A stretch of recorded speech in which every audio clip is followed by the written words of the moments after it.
बिस्मिल्लाहिर्रहमानिर्रहीम। नाज़रीन, मैं हूं जावेद बलोच और आज जो ख़बर है, ज़ाहिर बात है आपके लम्हे है कि आज बजट पेश किया गया है अगले माली साल का। और ये पीडीएम हुकूमत का आखिरी बजट है। 13 जमाती इत्तेहाद की जो हुकूमत बनी थी 1 साल पहले, 1.5 साल हो गया इस हुकूमत को, और आज इसने अपना आखिरी बजट जो है वो पेश किया है।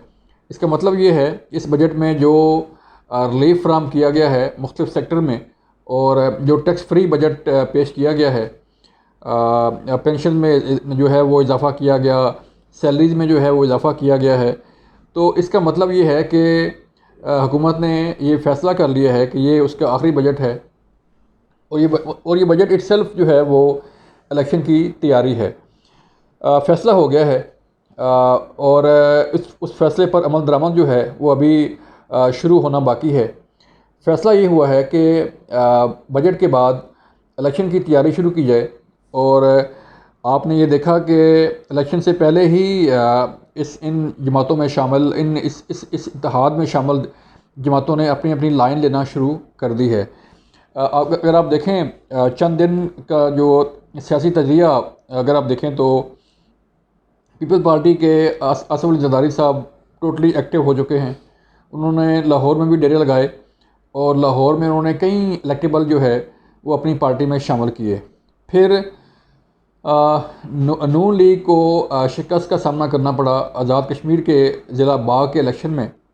मुश्ताक मिन्हास और नून लीग के कैंडिडेट थे, और उनके मुकाबले में जो पीपल्स पार्टी के कैंडिडेट थे उन्होंने मैदान मार लिया है। इससे लग ये रहा है कि हर सियासी जमात ने अपनी अपनी जो सियासी जो स्ट्रेटजी है, जो प्लान है, उस पर अमल दरामद शुरू कर दिया है। तहरीक-ए-इंसाफ के मुतल्लिक आप जानते हैं कि जो उसके साथ हाल हुआ है, और जिस तरह लोग उसमें शामिल हुए थे उसी तरह जो है वो लोग वापस उसे छोड़ के भी जा रहे हैं।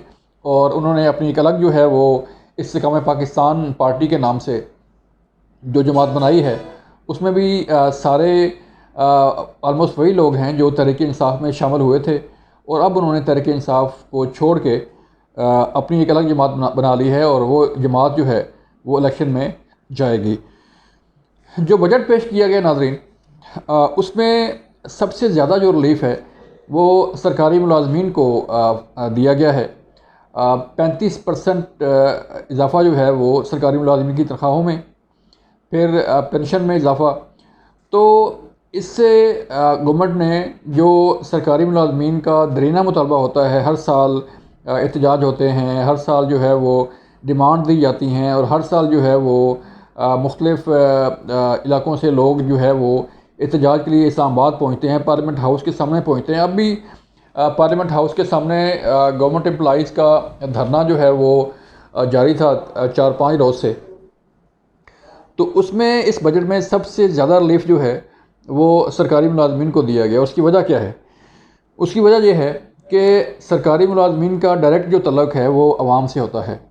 पूरे मुल्क में सरकारी मुलाजमीन फैले हुए हैं, और एक एक सरकारी मुलाजिम के साथ साथ उसकी अगर हम फैमिली का जो है वो लगाएं अंदाज़ा, तो लाखों नहीं करोड़ों की तादाद में लोग जो है वो इस इजाफे से, इस रिलीफ से जो है वो मुस्तफ़ीद होंगे। और वो एक सरकारी मुलाजमीन अगर एक फैमिली के ही उसका जो वोट बैंक है वो कंसर्न पार्टी को मिल जाए तो उससे अच्छा खासा फ़र्क पड़ता है।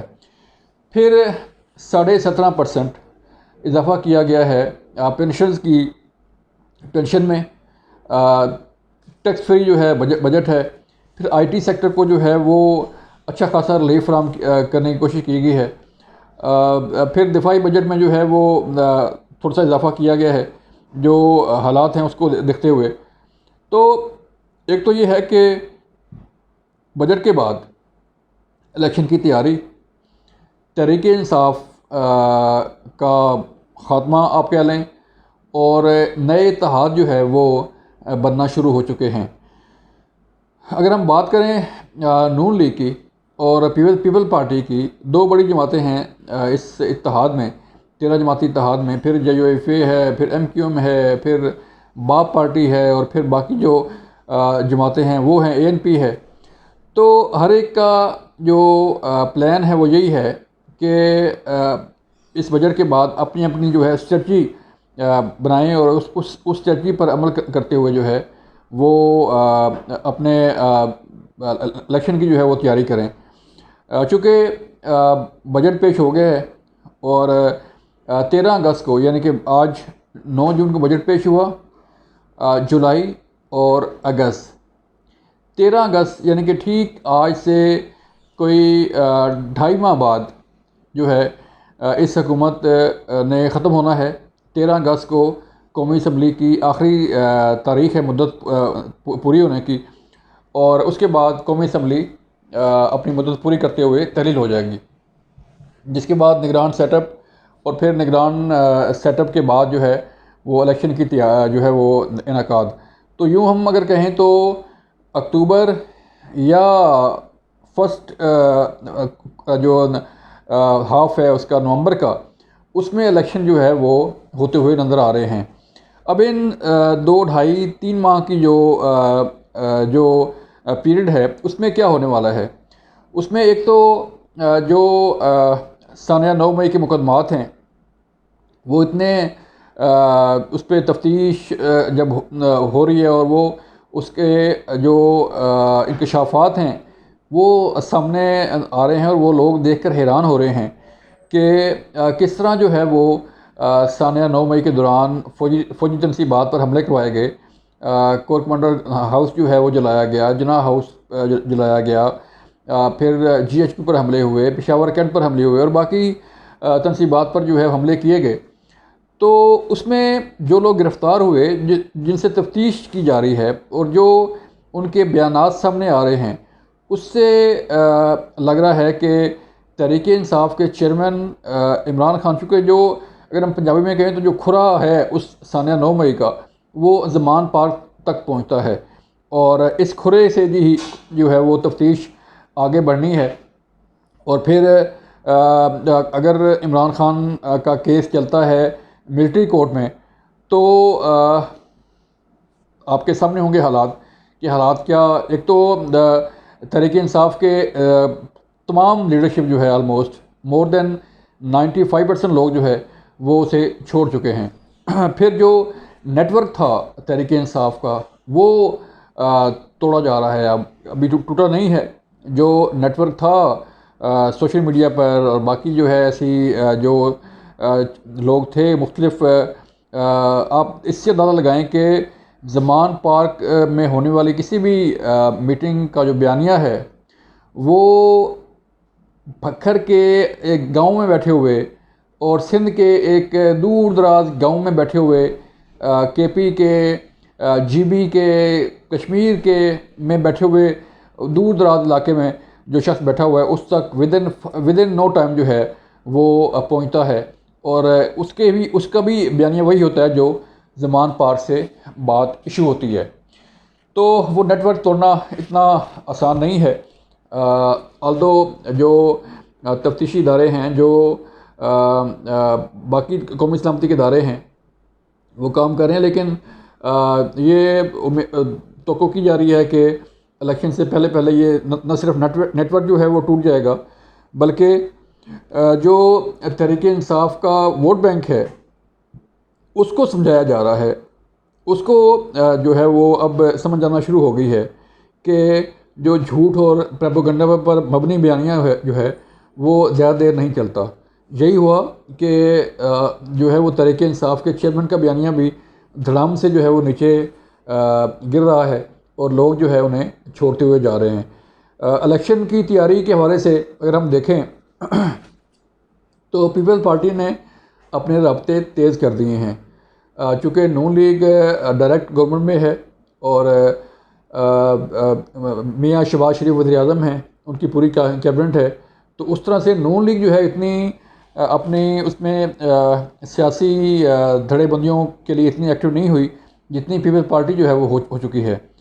फिर इसके बाद फ़ैसला होना है साबिक़ वज़ीर-ए-आज़म नवाज़ शरीफ की वापसी का, और बताया जा रहा है कि नवाज शरीफ जो है वो अगर इलेक्शन होते हैं नवंबर में, तो अक्टूबर में उनकी जो है वो आमद पक्की है। और अक्टूबर में उनकी इलेक्शन से 1-1.5 माह पहले, 2 माह पहले जो है वो पाकिस्तान लैंड करेंगे और फिर जो है अपनी जो इलेक्शन कैंपेन है उसको लीड करेंगे। लेकिन देखना ये है कि नून लीग जो है वो इस इलेक्शन में कहाँ खड़ी होती है, पीपल्स पार्टी कहाँ खड़ी होती है। अगर ये इत्तेहाद कायम रहा और जो चीज़ें चल रही हैं सीट एडजस्टमेंट की, अगर ये इन इन इन जमातों का इत्तेफाक रहा तो फिर जो है वो इलेक्शन स्वीप करना बड़ा आसान हो जाएगा। अगर ये इत्तेहाद टूटता है या यही जमातें आपस में लड़ती हैं, जैसे कि हमने आज़ाद कश्मीर में देखा कि ज़िला बाग में मरीम नवाज साहबा ने भी जलसा किया और बिलावल भुट्टो जरदारी साहब ने भी वहाँ पे जलसा किया मुकाबले में, और पूरा एक भरपूर मुकाबला किया गया और नून लीग ने धांधली के इल्ज़ामात भी लगाए।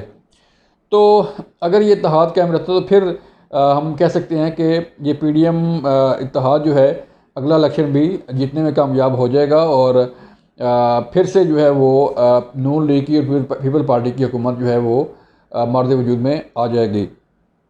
तो हालात ये हैं कि एक तरफ तहरीक इंसाफ का ख़ात्मा जो है वो होता जा रहा है, बल्कि आलमोस्ट हो चुका है। और तहरीक इंसाफ के चेयरमैन का मुस्तकबिल जो है वो क्या होगा, जो हालात लग रहे हैं, जो हम मुकदमात देख रहे हैं, जो केसेस देख रहे हैं, उससे उनका जो है वो इलेक्शन में हमें कहीं नज़र नहीं आ रहे कि वो इलेक्शन कैसे लड़ेंगे और किस तरह जो है वो अपनी कैंपेन करेंगे और किस तरह जो है उन्हें वोट मिलेगा इन तमाम तर हालात के बाद भी। तो जो पिक्चर नज़र आ रही है वो हमें यही नज़र आ रही है कि अगले इलेक्शन में खान साहब भी नहीं हैं। अगले इलेक्शन में जो है वो पीपल पार्टी और नून लीग फिर से जो है वो अपनी सीटें लेके इस्लामाबाद पहुंचेगी और फिर हुकूमत बनाने की पोजीशन में होगी। फिर इत्तेहाद बनेगा, नया इत्तेहाद, और फिर जो जैसे PDM हुकूमत में जो है वो शेयर मिले हर एक को हुकूमत में, तो उसमें भी जो है वो यही सूरत हाल सामने आएगी। ये था अब तक के लिए जो हालात वाक़यात हैं हमने अब तक पहुँचाए, जो ख़बरें थी हमारे पास। अपना ख्याल रखिएगा। अल्लाह हाफ़िज़।